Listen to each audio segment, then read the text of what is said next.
નર્મદાની ત્રણેય કેનાલમાં સમયસર રિપેરિંગ કામ કરવા ખેડૂતોનો એક સૂરે માંગ છે। ખેડૂતો કે આગેવાનોનો ફોન કરે તે રિસીવ ન કરવા હોય તો રાજીનામા મૂકી દો। મોરબીના ધારાસભ્ય અને અધિકારીઓને સ્પષ્ટ વાત બાદ કેનાલ રિપેરિંગ કામ ધોમધોકાર શરૂ થયું છે। મોરબી જિલ્લામાં આવતી નર્મદાની 3 કેનાલોને રિપેરિંગ કામ માટે માર્ચ મહિનામાં બંધ કરવામાં આવી છે, ત્યારે કામ ગોકળ ગતિએ ચાલતું હોય અને ખેડૂતો ઉનાળામાં વાવેતર કરી શક્યા નથી।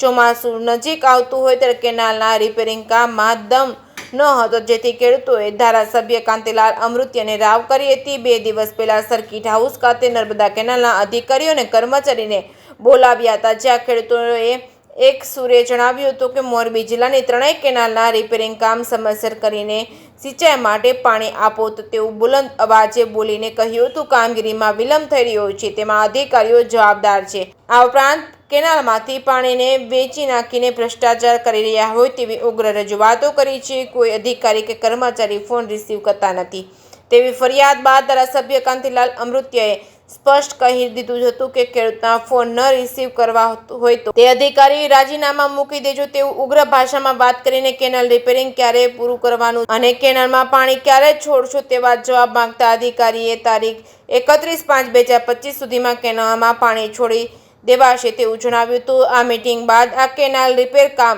ધમધોકાર શરૂ થયું છે। અહીં એ વાત જણાવી દે કે નર્મદા કેનાલના અધિકારીઓ 31/5 સુધીમાં કેનાલમાં પાણી છોડવામાં આવશે તેવું જણાવ્યું હતું। જે.કે. સિંહ ગુજરાતી સાથે શ્રીકાંત પટેલ, મોરબી।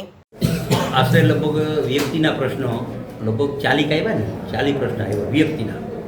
એ 40 પ્રશ્નો આવતા 1 મહિના પછી કેમ એમાંથી નિકાલ થાય એની મિટિંગ રાખશે। બીજું અત્યારે જે કેનાલ બંધ કરીને રિપેર કરવાનું એમાં થોડુંક વહીવટી થોડુંક મોડું થયું હોય, એ મને અઠવાડિયા પહેલાં ખબર પડી। એટલે અઠવાડિયા પછી ખબર પડી એટલે તરત અધિકારીને ખેડૂતને બોલાવ્યું। આવતી 30 તારીખ સુધીમાં જે કેનાલ જે રિપેર કરવાની એ તાત્કાલિક થઈ જાય એના માટે અધિકારી સાથે ગામના આગેવાનો અમારા ચૂંટાયેલા પ્રતિનિધિ સાથે રહીને સંકલન કરીને કામ સારું થાય અને આવતી 30 તારીખે પૂરું કામ થઈ જાય અને વ્યક્તિના પ્રશ્ન એ ચાલુ થાય પછી જે પ્રશ્ન આવ્યા 40 જેટલા એનો પ્રશ્ન કઈ રીતે હલ થાય, એટલે ખેડૂતને ધક્કા ન રહીએ, ઓફિસે ઘરે બેઠા કામ થઈ જાય।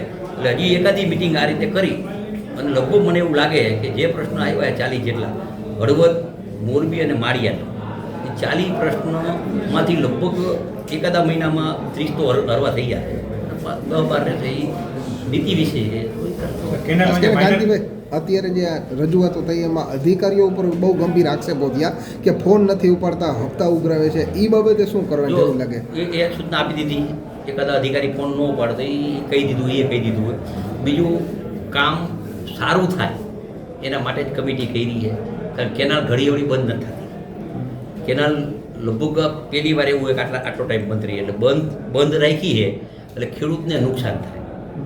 બંધ રાખી એટલે ખેડૂતને એક 15 દી પાણી મોડું નુકસાન થાય, એટલે જ એની કમિટી કરીને કામ સારું થાય ધ્યાન રાખી અને કામ લેવા માટેની જ આ મિટિંગ કરી। ખાસ કરીને અત્યારે માઇનોર કેનાલના કામ નથી થયા એવા આક્ષેપ કર્યા કે વર્ષો થઈ ગયા, તો એના માટે શું કરશે? એમાં એવા પ્રશ્નો હોય કે આજથી માનો કે 30 વર્ષ પહેલાં 20 વર્ષ પહેલાં કેનાલના કામ ચાલુ હતા, કેનાલ આખી કરી નાખી હોય, એ કેનાલ ઊંચી રહી ગઈ હોય, લેવલમાં ઊંચી રહી ગઈ હોય, એને પણ ખોદી નીચે લેવાના એના પણ જે રજૂ થઈ એનો પ્રશ્ન હલ થઈ જશે। પણ આ મિટિંગ જ તમને કહું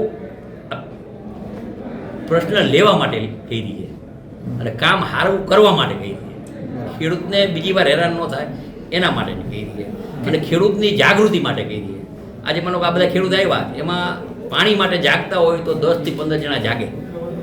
મારે તો છેલ્લે આવે પાણી ટાંકીથી શું 150 કિલોમીટર થાય, મોરબી બ્રાન્ચ છેલ્લે આવે, હાદરપુરા બ્રાન્ચ છેલ્લે આવે, માળિયા બ્રાન્ચ છેલ્લે આવે, પછી છેલ્લા વાળા મારા ભેગા આવે ને આગલા વાળા ન આવે, એ ખોટું કહેવાય ને। બધાને ભેગા રહી અને બધાને ન્યાય મળે એ કામ કરવું જોઈએ। Okay, ready.